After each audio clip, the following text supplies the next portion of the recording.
Welcome to #GoRight with Peter Boykin, where we stand strong as a voice for constitutional liberty and the principles that make our nation great.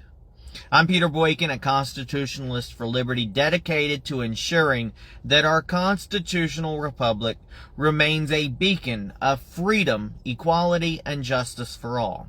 Here on #GoRight, we cut through the noise, bringing you the truth about the issues facing our country with a moderate yet firm conservative Republican perspective.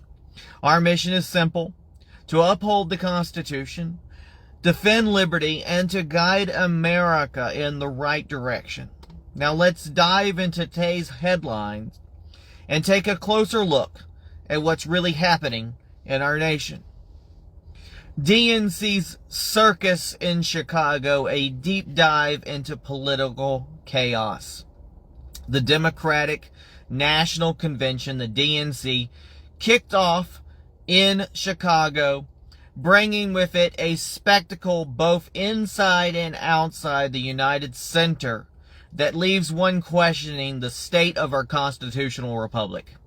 This event, which marked the beginning of the DNC, saw the party bid a controversial farewell to Joe Biden, while chaos erupted outside, with leftists engaging in shockingly radical activities. Shockingly. Biden's disrespectful send-off. Inside the arena, the DNC's treatment of President Joe Biden was nothing short of disrespectful. Despite being the sitting president, they disrespect the last president, so how's it any different? Biden was pushed out of the prime time speaking slot, which is speech relegated to a late night appearance. Well, if anything, I've shown you, instead of having him late night, maybe you should have had him maybe where he's a little bit more awake during the day, his waking hours, right? This move, seen as many as a slap to the face, was widely criticized, and CBS correspondent Mark Knoller remarked, quote, "They took the nomination away from him and now booted him out of prime time." Time reporter Charlotte Alter echoed these sentiments, calling it a huge mistake. This treatment of Biden comes after what many perceived as a coup within the Democratic Party, where his removal from the 2024 ticket was orchestrated behind closed doors. Because certainly nobody actually voted for him, or voted for Kamala to be up there. Again, zero votes. An anonymous Biden aide expressed deep frustration, telling Axios, quote, "This is awful. He literally set up a campaign and handed it over to them. Do they have to cut him out of prime time?"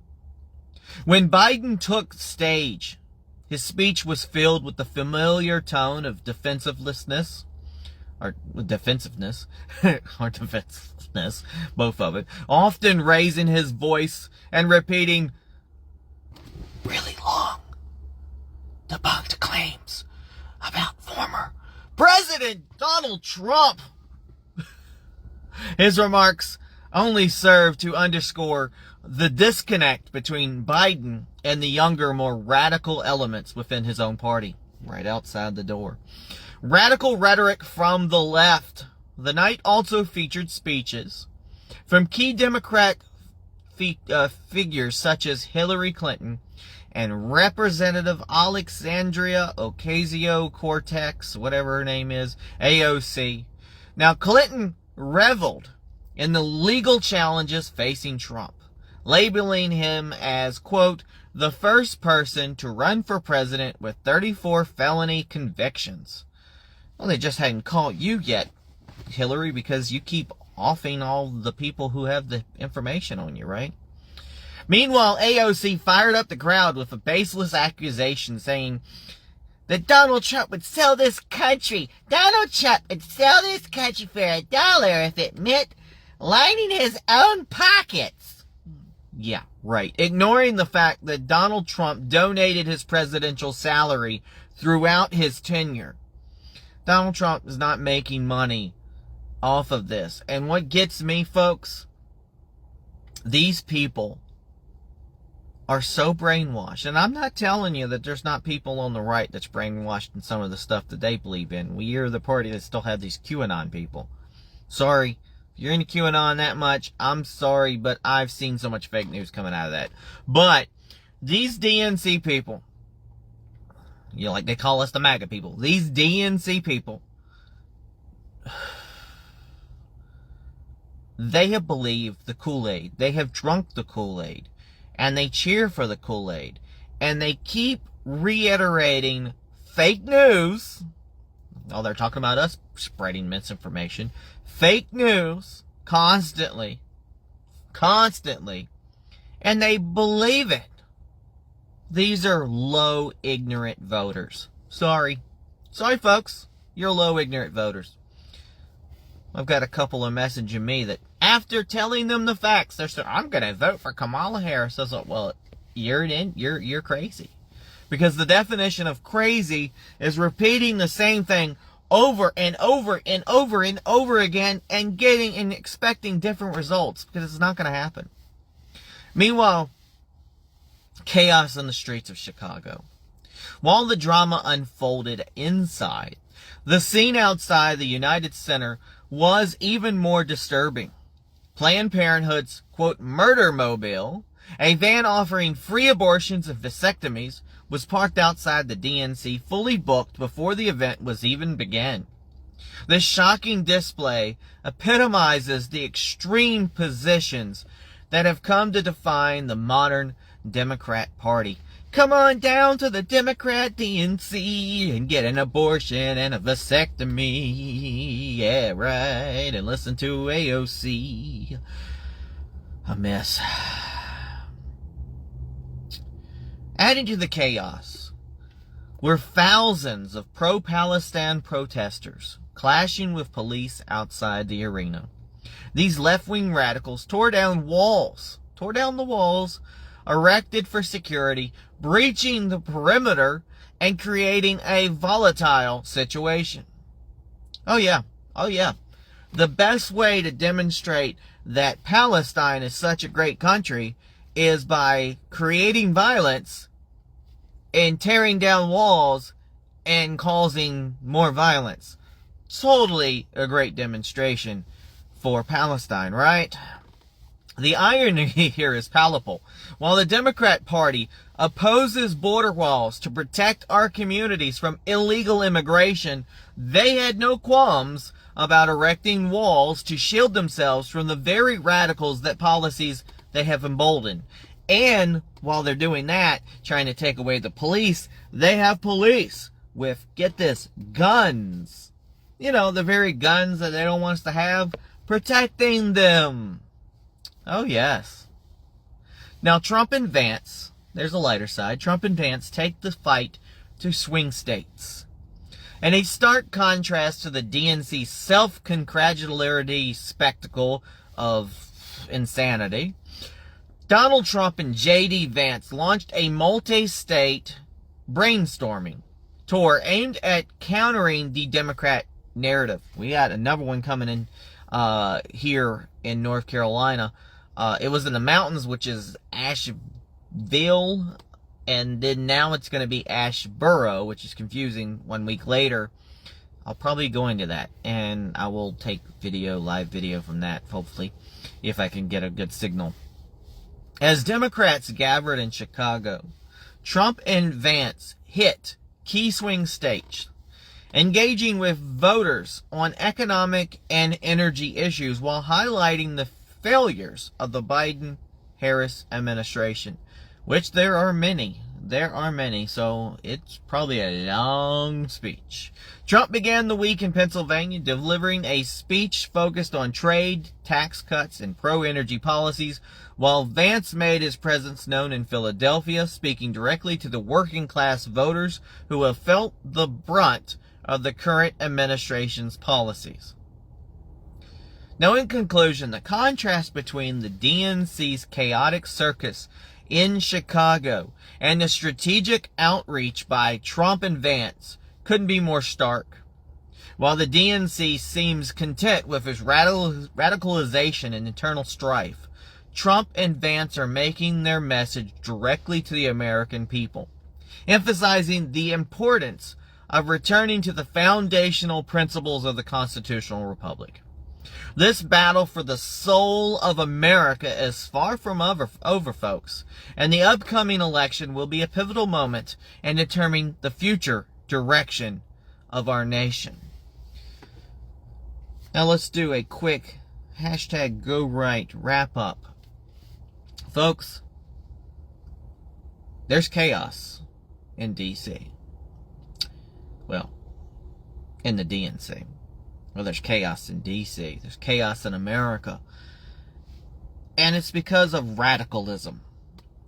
Radicalism from the left, radicalism from the right. Anything that can damage our Constitution and our constitutional rights is a danger to the American citizens. And people, it's so funny and ironic that the left will talk about misinformation and fake news and how it's dangerous to our democracy. Yet they will destroy our democracy by throwing somebody under the bus, Biden, installing somebody without a vote, without the process, without the due election process, into the presidency at the 11th hour. Meanwhile, telling us beforehand, everything's fine, believe us, Biden's great. And all of a sudden, Kamala is our hero, and she's doing a great job, and there's commercials on TV talking about they're enacting great things, and they are enacting bills and strong bills against the border, when all they're doing is trying to clean up their own mess. But honestly, they're cleaning up their own mess with an even messier towel. This is an important election year to vote for the correct individuals. And I'm not telling you got to vote all Republican or all Democrat or all anything. Vote for the right people. If you want America to live and us to be free, we have to understand it's we the people, by the people, for the people. And our Constitution is our guide. Regardless of politics, do not let the extreme pull you in. Compromise is our best principle. Making it better for America. We cannot make America great. We cannot make America great again. We cannot keep America great if we don't learn to work together. There was a meme earlier I read. It had the top half was blue, the bottom half was red, and it says, "Who do you think would win in a civil war?" Well, because the red was more logically possibly the winner. The real answer was no one. No one will win in any type of civil war. The best course of action is always peace. And I wish people would learn from that. Now that wraps up our coverage, at least right now, of the DNC's chaotic spectacle in Chicago and the strategic counter-programming by Trump and Vance. It's clear that we're at a crossroads in our nation, where the choices we make will determine the future of our constitutional republic. But what does this all mean for you, the American people? Stay tuned for our #GoRight breakdowns every day, where we'll dive deeper into these events and more, offering my perspective on the implications of our nation's future and what we can do to ensure we continue moving in the right direction. Remember, it's not just about going left or right. It's about going right for America. God bless everybody. Peace.